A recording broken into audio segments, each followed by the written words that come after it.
Kalau FIFA bilang Anda mundur, ya mundur, selesai. Gitu dong. Apa udah ada punya calon? Ya kalau saya secara pribadi, saya walaupun sering mengkritik Pak Erik, tetap aja kalau untuk Pak Erik mundur dari Ketua Umum PSSI ya jangan dulu. Karena faktanya sampai hari ini belum ada gantinya.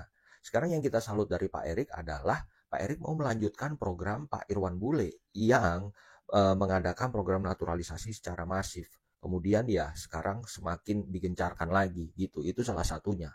Sementara kalau digantikan dengan orang lain belum tentu program itu lanjut gitu. Karena ya kita tahu ya kemarin belakangan dari DPR pun sudah mulai ada kritik bahwa kalau memang ini tidak berprestasi, naturalisasi harus dihentikan. Sementara pencapaian tim nasional sampai pada hari ini peran naturalisasi juga sangat besar. Terus bagaimana nanti kalau gagal membawa Indonesia ke Piala Dunia? Apakah Pak Erick Thohir harus mundur sebagai bentuk pertanggungjawaban? Ya nggak harus juga, seperti halnya ketika rakyat memilih presiden dan kemudian presiden dianggap gagal. Ya kita nggak serta-merta juga mengganti, tapi kita sebagai pemilih ya harus mengkritik presiden yang sudah kita pilih. Begitu juga dengan Pak Erick Thohir harus tegas dengan pilihannya. Pak Erick Thohir memilih Patrick Kluivert, kemudian Patrick Kluivert gagal membawa Indonesia masuk ke Piala Dunia, ya dia harus tegas ke Patrick Kluivert, entah dengan cara mengkritik, entah dengan cara mengganti. Lagi dan lagi Emil Audero jadi tembok untuk Cremonese. Bukan tembok deh, takutnya buat nyender. Menghadapi Parma, Emil Audero tampil cemerlang, dapat rating 8,1. Hasil akhirnya 0-0 dan itu jadi pertunjukan para kiper. Kiper termahal se-Asia dan kiper terbaik se-Indonesia. Ini dia Emil Audero dan Suzuki. Dua-duanya dapat nilai tertinggi. Ini berarti dalam 2 match terakhir Emil Audero jadi MVP. Dengan hasil imbang itu, Cremonese saat ini bertengger di posisi 6 Serie A. Posisinya lebih tinggi dari klubnya, yaitu Como yang sudah meminjamkan Emil Audero ke Cremonese. Apakah Como dirugikan? Ya enggak juga. Kalau Emil ini bisa tampil konsisten, jadi kemungkinan ini adalah investasi masa depan. Pasti klub-klub besar akan mengajukan tawaran ke Como dan Emil akan pindah ke klub gede. Kalau Emil konsisten dengan penampilan begini, bukan nggak mungkin dia akan menjadi kiper terbaik Serie A. Kalau begini, fix kiper nomor satunya di Indonesia adalah Emil Audero, yang kedua baru Martin Pas. Martin Pas, ikhlas ya. Sebagai orang Indonesia dan sebagai Interisti juga, wah semalam tentunya gue bangga banget. Karena apa? Walaupun Sassuolo kalah, tapi Jay Itzes dapat poin tertinggi. Dia mainnya bagus. Jadi ya sebagai bangsa Indonesia kita bangga lah. Yang bikin pertandingan ini menarik adalah formasinya. Jadi Inter Milan yang secara di atas kertas itu materi pemainnya melebihi Sassuolo, tapi justru pakai formasi 3-5-2. Kalau menyerang, kalau bertahan justru pakai 5-3-2. Tapi Sassuolo yang materi pemainnya sebetulnya di bawah Inter Milan justru pakai formasi 4-3-3 dan menyerang. Nah ini bisa dilihat di sini ya, ada 3 center back, Akanji, Acerbi, Carlos. Dan di Sassuolo cuma ada 2 center back. Gol pertama Inter diciptakan oleh Di Marco, yang kedua dari Carlo, center back yang melakukan overlap ke depan, kemudian geradak geruduk melakukan tembakan mantul dan gol. Yang cukup menyita perhatian yaitu dia, Esposito. Dia adalah tipe striker murni, ya gaya-gayanya kayak Vieri, nggak banyak bawa bola tapi langsung eksekusi. Tapi sayang semalam belum bisa mencetak gol. Untuk poin Inter ya ada kenaikan lah. Kemarin cuma dapat poin 3 dari 3 kali main, 2 kali kalah, 1 kali menang. Sekarang 4 kali main dapat poin 6, 2 kali menang, 2 kali kalah.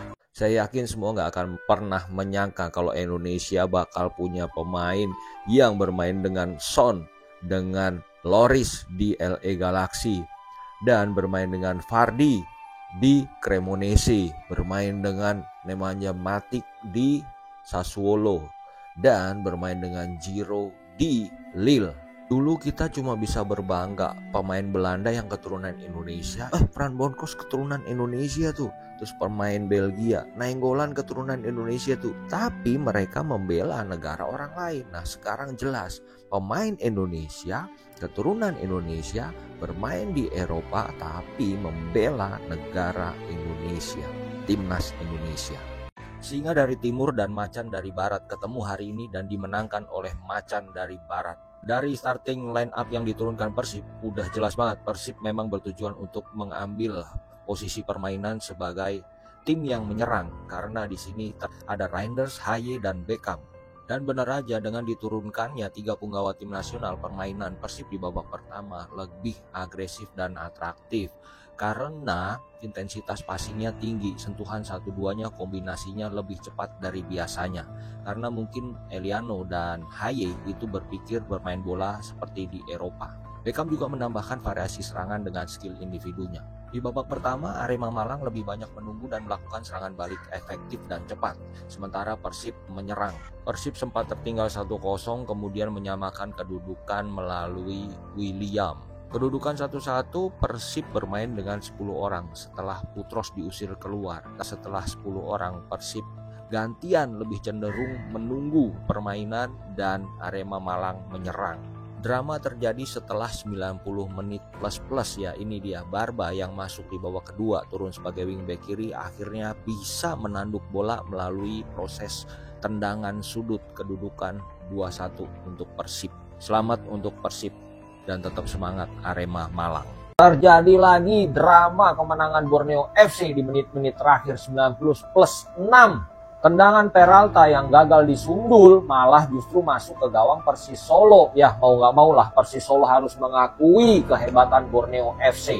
Untuk yang nanya kok bisa sih Borneo FC sekarang sapu bersih 5 kali main, 5 kali kemenangan dan poinnya 15. Coba nonton Borneo FC main, Anda akan terkejut. Formasi 4-3-3-nya Borneo FC ini luar biasa, permainan sayapnya kerjasama antara Rahman dan Sihran itu bener-bener intensitas umpan crossingnya sering banget. Belum lagi kedisiplinan si Rivaldo Pakpahan sebagai jangkar sehingga membuat si Hirose ini lebih leluasa. Kombinasi antara Peralta, Villa, dan Vinicius itu juga wah cakep banget lah. Ya ini dia tim kepelatihan Borneo FC, si Fabio Lefudes dari Brasil. Ini layak diapresiasi sih karena ini yang membuat karakter Borneo FC bermain sangat kuat. Karakternya jelas, visi mainnya jelas, pemainnya disiplin, dan punya timing untuk oper bola itu pas, nggak kelamaan. Pokoknya serba pas lah, kalau nggak percaya nonton aja dah. Ya sekali lagi selamat untuk Borneo FC dan tetap semangat Persis Solo. Gimana menurut teman-teman pertandingan tadi?